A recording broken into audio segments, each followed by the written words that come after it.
The early morning light filtered through the curtains of Angela's humble home in the outskirts of Lagos. The 26-year-old teacher stretched languidly, her fingers grazing the wooden headboard carved with traditional Yoruba symbols, a gift from her late grandmother. The intricate patterns of wisdom, strength, and protection had watched over her sleep for years. Much like her grandmother's spirit, which Angela believed still lingered in the corners of her life. Rising from bed, Angela moved through her morning ritual with practiced grace. She heated water for tea in a small pot, the aroma of hibiscus and mint leaves filling her tiny kitchen. Through the window, she observed the neighborhood awakening, market women arranging their colorful wares, children in pressed uniforms hurrying to school. And the occasional Okada motorcycle weaving through the narrow streets, its distinctive puttering sound a familiar accompaniment to daybreak. Angela's thoughts drifted to the letter she'd received yesterday from her aunt in Abuja. "My dear Angela," it had read, "when will you allow a man to see the beauty of your heart? Your cousins are all married with children. Your mother, if she were still with us, would want grandchildren to fill her compound with laughter." Angela sighed, placing her empty teacup in the metal basin. These reminders came with increasing frequency as she approached her late 20s. While her peers navigated marriages, childbirths, and the complex dance of building families, Angela had chosen a different path, one of self-reliance and cautious distance from romantic entanglements. It wasn't that Angela didn't believe in love. She had seen its power in the way her father had tenderly cared for her mother during her long illness. How he had whispered stories of their courtship into her ear even as she slipped away. Angela had witnessed love's strength in the marriages of her friends. In the wrinkled hands of elderly couples who still walked to church together every Sunday morning. Fingers intertwined like the roots of ancient baobab trees. But she had also seen love's devastation, in her father's hollow eyes after her mother's passing, in her college roommate's tears after discovering her fiancé's betrayal. In the quiet resignation of women who endured loveless marriages for the sake of tradition and expectation. Love, Angela had decided long ago, was a beautiful risk she wasn't prepared to take. The brass bell on her wrist jingled softly as she gathered her teaching materials, books on Nigerian literature, graded essays, and a collection of proverbs she planned to use in today's lesson. Teaching literature at the local secondary school filled Angela with purpose. Through stories, she helped her students discover their voices and connect with their heritage. In the classroom, she felt complete, needed, and certain, emotions she feared would elude her in the unpredictable terrain of romance. The morning air was thick with humidity as Angela made her way to the school, greeting neighbors and former students with warm smiles. The red earth path leading to the school was lined with flame trees, their fiery blossoms a brilliant contrast to the lush green foliage surrounding them. Angela often told her students that good literature should be like these trees, vibrant, unexpected, and capable of thriving even in harsh conditions. The day proceeded as most days did, with the controlled chaos of teenage energy, moments of literary revelation, and the satisfaction of watching young minds expand. By afternoon, as the last students filed out of her classroom, Angela felt the familiar fatigue that accompanied fulfilling work. "Miss Angela," the school's administrative assistant called from the doorway, "the principal wants to see you before you leave." In the principal's office, Angela found Madame Okafor in conversation with a stranger. A man perhaps a few years older than Angela. Dressed in a simple but elegant navy blue dashiki with subtle embroidery along the collar. "Ah, Angela," Madame Okafor smiled, "this is Mr. Chima Okonkwo. He's recently returned from studying in London and has kindly offered to speak to our students about career opportunities in environmental engineering. I thought perhaps you could help coordinate his visit. Incorporate it into your literature lessons somehow to, perhaps connect it to themes of progress and tradition in Achebe's works." The man, Chima, turned toward Angela, and she was immediately struck by the gentle intelligence in his eyes. They were deep brown, almost black, yet somehow radiated warmth rather than darkness. "Miss Angela, he extended his hand, his voice a melodious baritone that reminded her of the storytellers who visited her village during festivals in her childhood. "I've heard your students speak of you with great admiration. Apparently, you've made Achebe and Adichie as exciting as the latest Nollywood drama." Angela accepted his handshake, noting the firm but gentle pressure of his palm against hers. "My students exaggerate," she replied with a small smile. "But I do try to help them see that our stories are living things, not museum pieces to be admired from a distance." Their brief meeting concluded with arrangements for Chima to return the following week for his presentation. As Angela gathered her belongings to leave, she couldn't help but notice how Chima's presence had somehow altered the familiar space of the principal's office, making it feel both smaller and more expansive simultaneously. It was a curious sensation that lingered as she walked home beneath the flame trees, their red petals now scattered across the path like nature's welcome mat.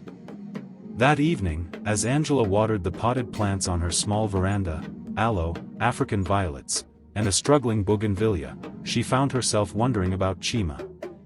There was something quietly compelling about him, a self-possession that didn't demand attention yet commanded it all the same. Angela shook her head, amused by her own thoughts. One brief professional interaction and already her mind was wandering into dangerous territory. The week passed quickly, filled with lesson planning and the usual rhythms of school life. When Friday arrived, bringing with it Chima's scheduled visit, Angela was surprised to discover a flutter of anticipation in her stomach.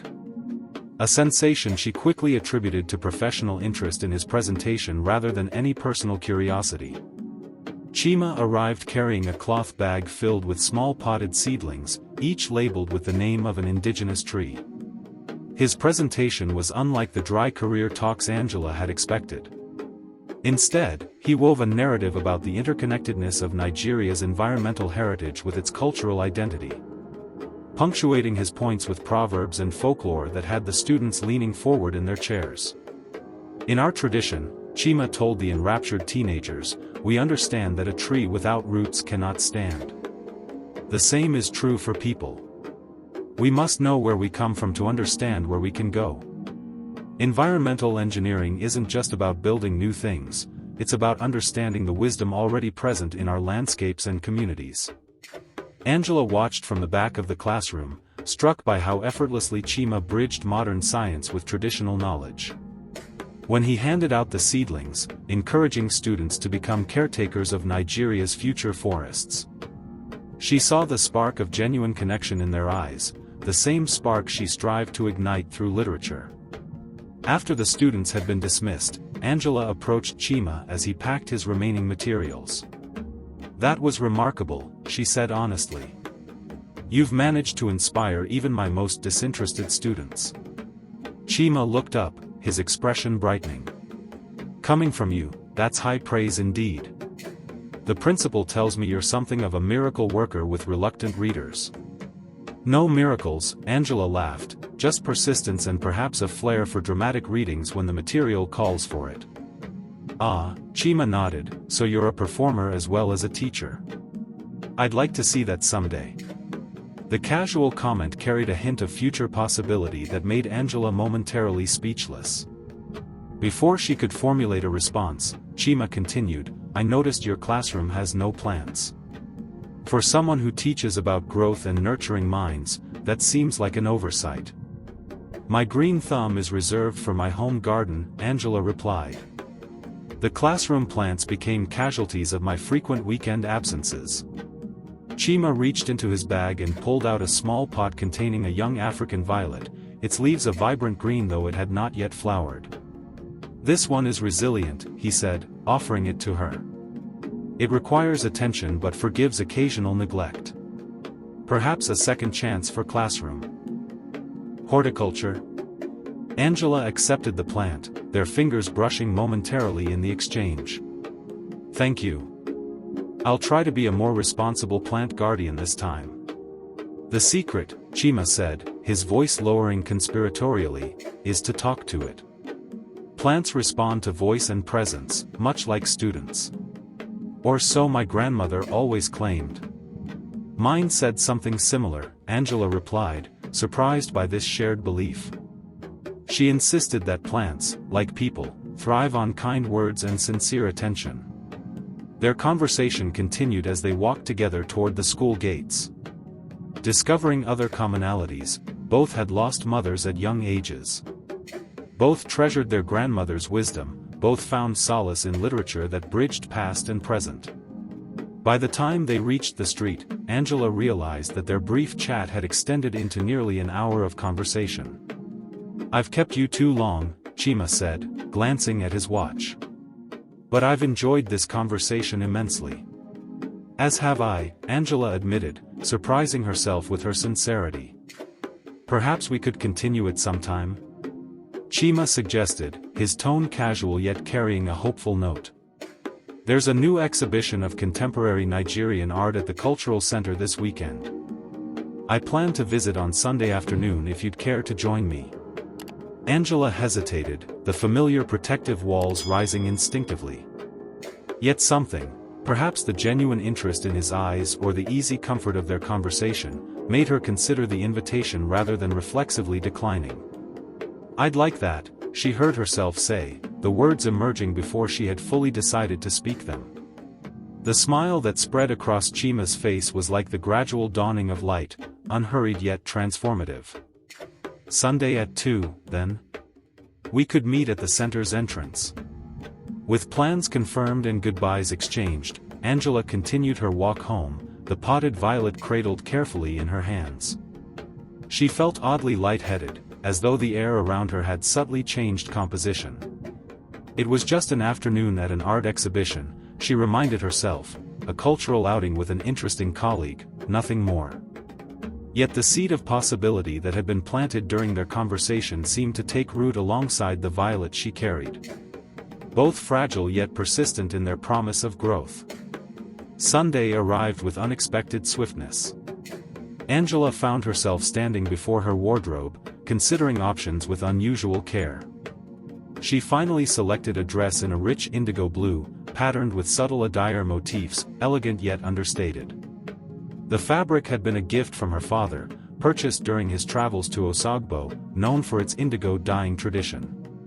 At the cultural center, Chima waited by the entrance, his face lighting up when he spotted her approaching. He wore simple khaki trousers with a rust-colored shirt that complemented his warm complexion. Angela noticed that he held something in his hand, a small book that he offered to her as they greeted each other. "A collection of contemporary poetry," he explained as she examined the volume.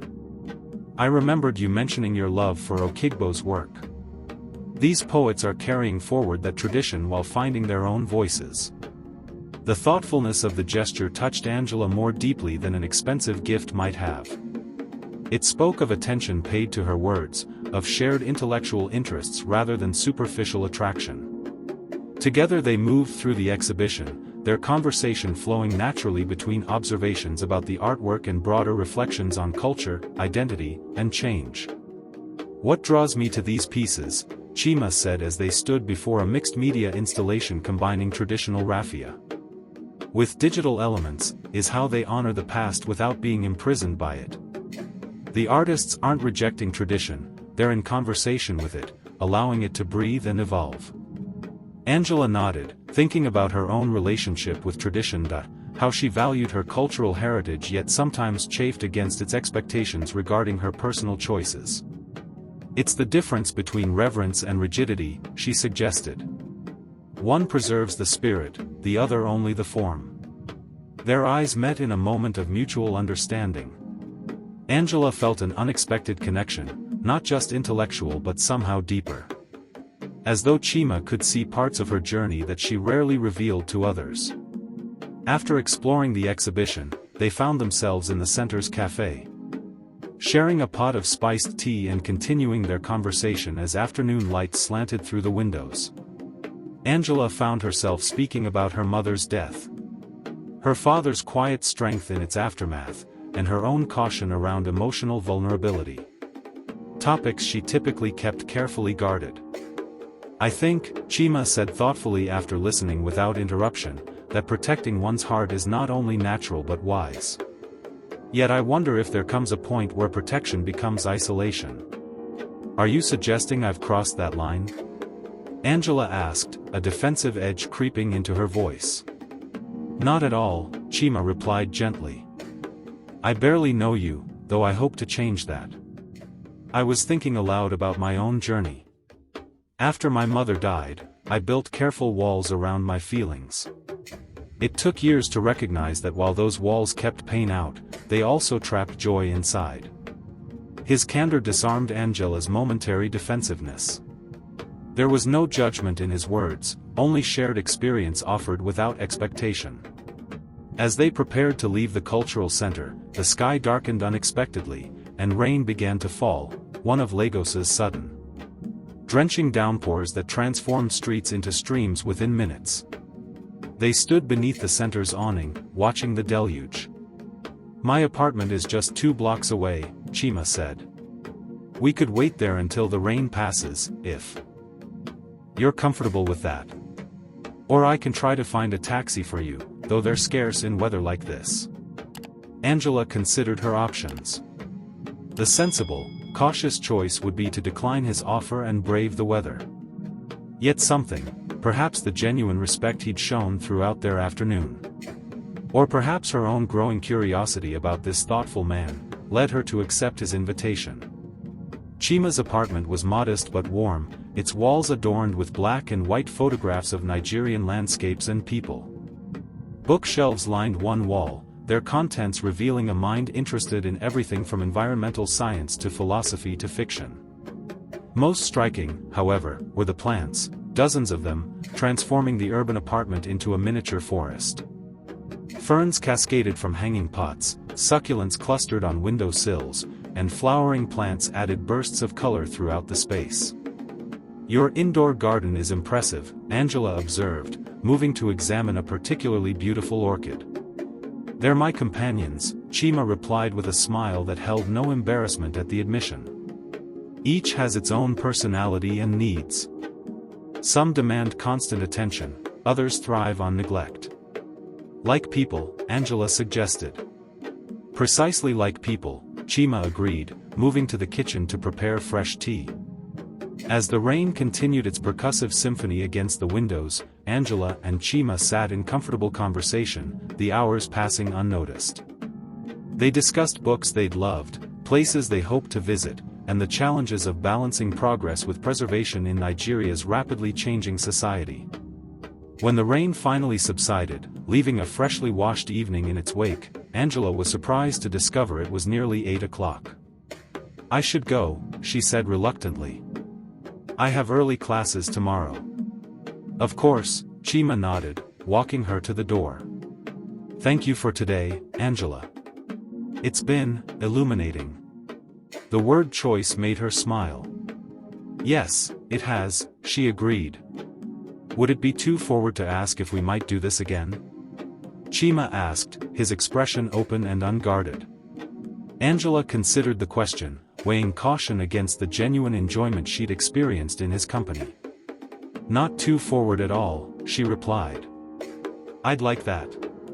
In the weeks that followed, Angela and Chima's friendship deepened through shared meals, walks in the botanical gardens, and spirited debates about literature and environmental conservation. Chima introduced Angela to his work restoring indigenous forests in communities affected by deforestation. Angela invited him to observe her teaching, smiling at his evident delight in her students' engagement with Chimamanda Adichie's stories. Each encounter revealed new facets of Chima's character, his patience with Angela's occasional withdrawal when intimacy threatened to overwhelm her. His genuine respect for her independence, his ability to listen deeply without trying to solve or direct.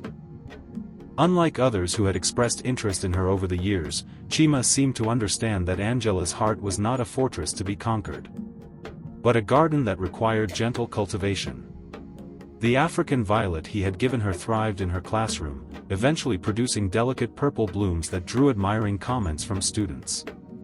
Like the plant, Angela found herself opening gradually to new possibilities, her habitual caution giving way to tentative trust. One evening, After they had attended a traditional music performance featuring kora and talking drums, Chima walked Angela to her door as had become their custom. The night air was sweet with the scent of jasmine, and distant thunder promised another cleansing rain. "Angela," Chima said as they reached her veranda, his voice carrying a new note of seriousness, "these past months have been among the happiest of my life. I find myself thinking of you throughout each day, wondering about your thoughts on a passage I've read or imagining your laugh when something amusing occurs." Angela felt her heart quicken, both in anticipation and apprehension. They stood at a threshold she had always avoided with others, yet now found herself willing to approach. "I've come to care for you deeply," Chima continued, "and I believe you feel something similar, though I understand your hesitation. I'm not asking for declarations or promises. I only want you to know that my feelings have grown from friendship into something more profound." In the gentle honesty of his words, Angela found neither pressure nor demand, only the offered truth of his heart. The walls she had built so carefully over years began to feel not like protection but like prison. "Chima," she began, her voice steadier than she expected, "I've spent so long guarding against the possibility of love that I almost didn't recognize it when it arrived. But I do recognize it now." She reached for his hand, interlacing their fingers as she continued. "I care for you too, more than I thought possible, more than I sometimes find comfortable. You've shown me that vulnerability doesn't have to mean weakness." The smile that illuminated Chima's face was like sunrise breaking over the horizon, gradual, transformative, inevitable. He raised their joined hands and pressed a gentle kiss against her knuckles, the gesture conveying reverence rather than possession. "May I?" he asked softly, his free hand moving toward her cheek in clear question. Angela nodded, closing her eyes as his palm came to rest against her skin, warm and steadying.